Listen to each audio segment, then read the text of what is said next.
to do? Move it. Yeah, so you're gonna have to put it back in an anatomical position gently. There you go.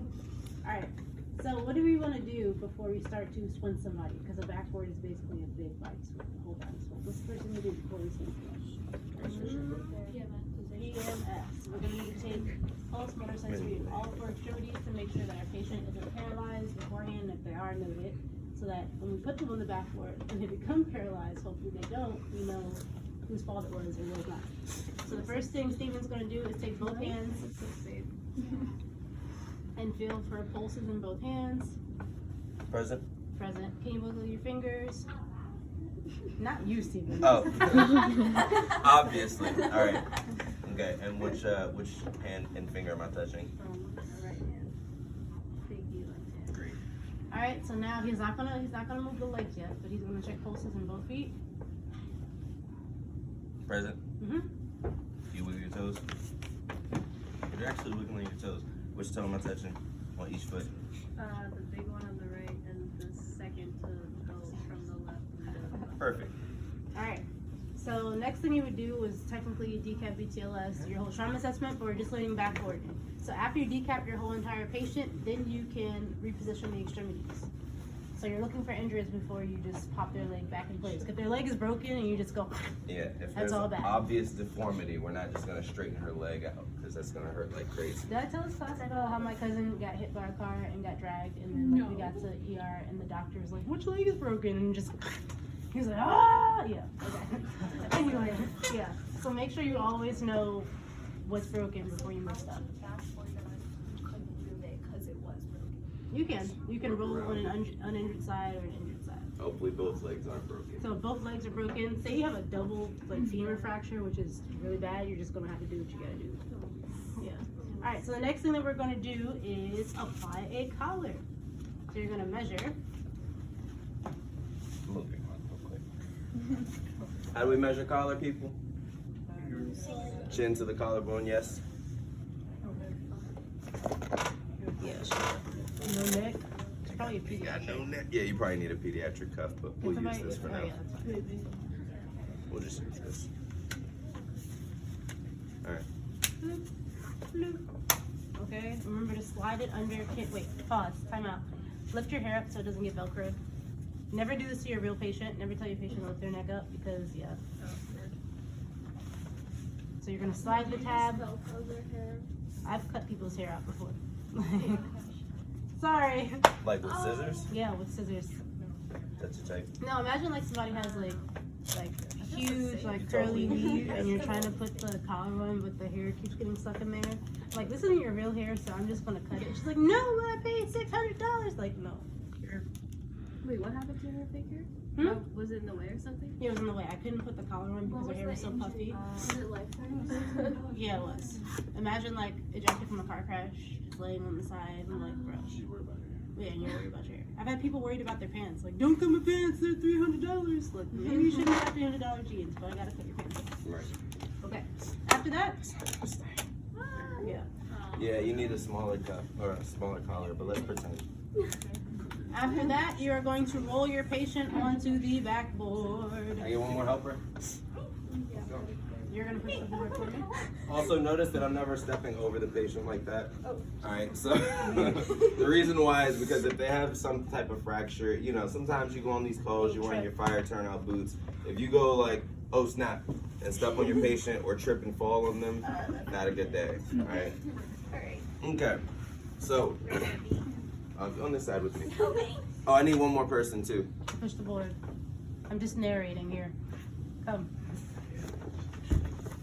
I'm like Morgan Freeman, just narrating. Alright, so on the heads count, you guys are going to roll over on the side. Remember how you place your hands. So the person at the top is going to have one hand on the shoulder and one on the hip, and the person at the bottom is going to overlap their hands, one hand at the hip, one hand at the kneecap. And on the heads count, we are going to roll. Kelly, take it away. Boom. 3, 2, 1, roll. Alright, so the person holding the backboard is going to angle the backboard underneath the patient some and wedge it under there. Like legit, like push it. There you go. Alright, but not that much. You don't want her spine wiggling. Alright. Alright, on the heads count down. 1. So you want to wait, roll back. You see how she was halfway on the board? So you're not gonna want to go down until she's like halfway on the board. Okay? Okay. All right. So angle it up a little bit more. All right. Ready? Okay, 3, 2, 1. It's a little Excellent. better. So now she's not centered. So you're gonna need to do what? Move her down and up. So the person at the head is going to be pushing from the shoulders, and the person at the feet is going to use the feet. Ready? Okay. 3, Yeah. 2, Whoa. Head Heads versus count. Right. 3, 2, 1, down. All right, and now we're gonna go up. So now he's gonna use your armpits. If you're Grab your ticklish, armpit. sorry. Somebody needs to hold the board so it doesn't move. Okay. 3, 2, 1. Oh, Okay, don't lift her up. Never pull the head, by the way, guys. Yeah. Alright. Especially like if the patient has an internal decapitation and you just Right, yeah, they just died right there. Internal yeah, So what if they have like a spine injury, but also like hip? you just gotta do what We'll you do gotta a pelvic do. wrap. Yeah, hip binder. Like that would hurt. Yeah, it would. She's still not centered. Her body's still halfway off the board. Let's do it We gotta again. Do it again. Ready? Heads count. 3, 2, 1. That's better. Heads count up. 3, 2, 1.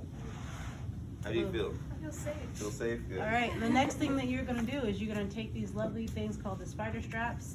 I was trying to see if those are the good ones. Wait, can you look in the cabinet for another set of spider straps? Can you see those? Because you know, like the look straps don't fuzzy. stay on that one. Yeah, they're kind Or to be? of a little old and dusty. Stimulator at the bottom. At the bottom cabinet. Yeah, bottom. Okay. Yeah, these ones are top. What if someone's just like, I thought you guys would just take care of me. Yeah, Like, these why are are better. you hurting my hip? My business? Like, Look, well, your hip is broken. I'm trying to help you out. Alright. All Are right, so you still narrating? yeah, so you unroll the spider straps from the top. You see how they were unrolled? I mean, they're rolled up very nicely. You literally unroll from the top, the blue loop, and just, I don't know why Steven's doing it the hard way, but you can literally just go like this, I tried that. It didn't work. because you're special. I know. It's okay. There we go. He's still struggling. I'm 2 still days struggling. later. It's fine. Alright, so then you're gonna slide your straps into place, and they're flipped over, but he'll fix that in a second. The red goes, alright, on women, the red goes right under the boobs, but on men, it goes over the nipple line. Yes. So you want the Velcro to be facing up. If it's not facing up, then you just flip it over in the middle since it's attached. Okay. Hold on, wait, let me unroll one.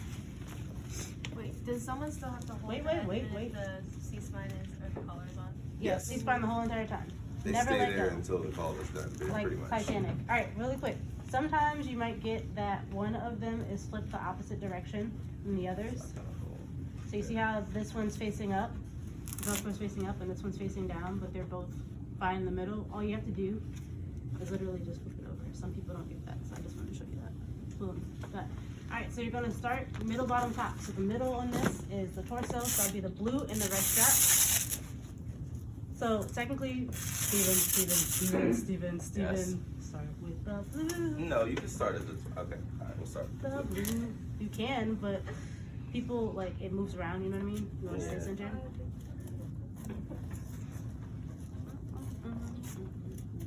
So that one goes right over the shoulder.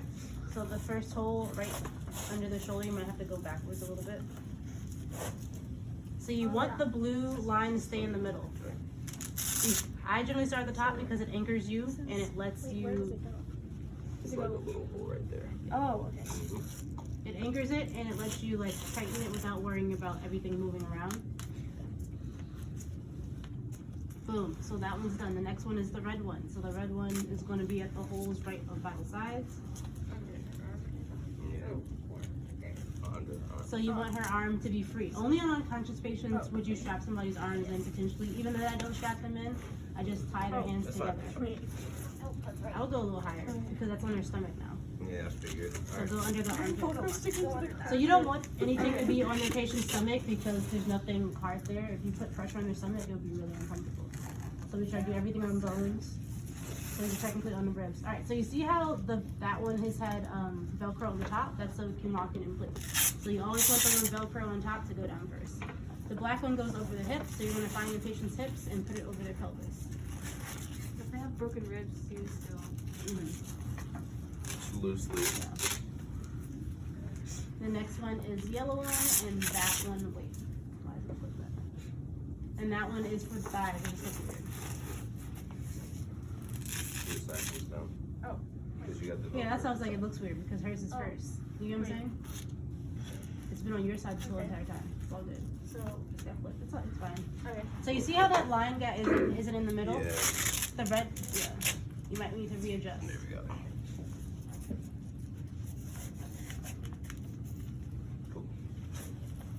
Never put this on the patient's knee or near the patient's knee because it feels really weird. All right, what I do with the orange one is I put it down as far as possible to create as tight as tension as possible. So you're gonna go to the hole by the feet. And then you're gonna literally pull it as tight as you can. To make sure that stays in the middle. So see how it's not in the middle? There you go. Alright. So, wait, make sure it overlaps. Other way. Alright, so we did the middle, the bottom, the top is technically the head. So, wait, you only have one head block. You get two. Can somebody throw me another head block out the cabinet? Where they? Push. I brought two. I thought. Push your hair up, because I don't want to get back to the thingy thing. So now you're going to take these two head blocks. There's a flat side and a curved side. Not a curved side, a slanted side. The flat side goes by the head. Boom. So the person holding C-spine isn't going to let go, but what they're going to do is slide their hand out as the head block goes and then put their hand on the outside of the head block. Boom. Second one. Just like that. So slide Slide your hand out. around it. I was just gonna say, is there Velcro on it? Yours. That's why I said I didn't want your hair to get Velcro. And then you're going to take the head straps. These are the terrible ones. I know. You have other ones. Sometimes just use cravats and Yeah. call it a day. So you're gonna make a smiley face and a frowny face. And the first thing you're gonna do is take your head strap, go under the chin of the, what is it called, C-collar, and you're gonna go to the loops on the side of the board. So you see those little blue loops on the head block? Yeah. So make sure you guys go to the same one. Flip it over, it's backwards. Flip it over. Flip it over. There you go. I would go to the second one, go to the middle one, so you could both have enough room to pull and Velcro. Good. There you go. Smiley face. Hold on, wait. Wait, it should be centered, right? Oh, it's okay. That's I just normally put it like there, so it like it's still fine.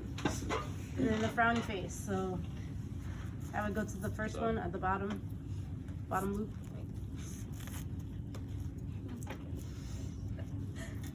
And then you're gonna pull. Are you going to bottom or middle, Steven? You going to the bottom one, right? Yeah, let's make sure. Yeah, it's just the I'm not bottom gonna one. go around this. Okay, I don't think it's gonna. My thing can't touch the. Alright, so go to the middle, the second one up. Or just leave it, no, or just go like this. Just leave it. It's fine. Just pretend. Okay. This is- There you go. It's good enough like that. Boom.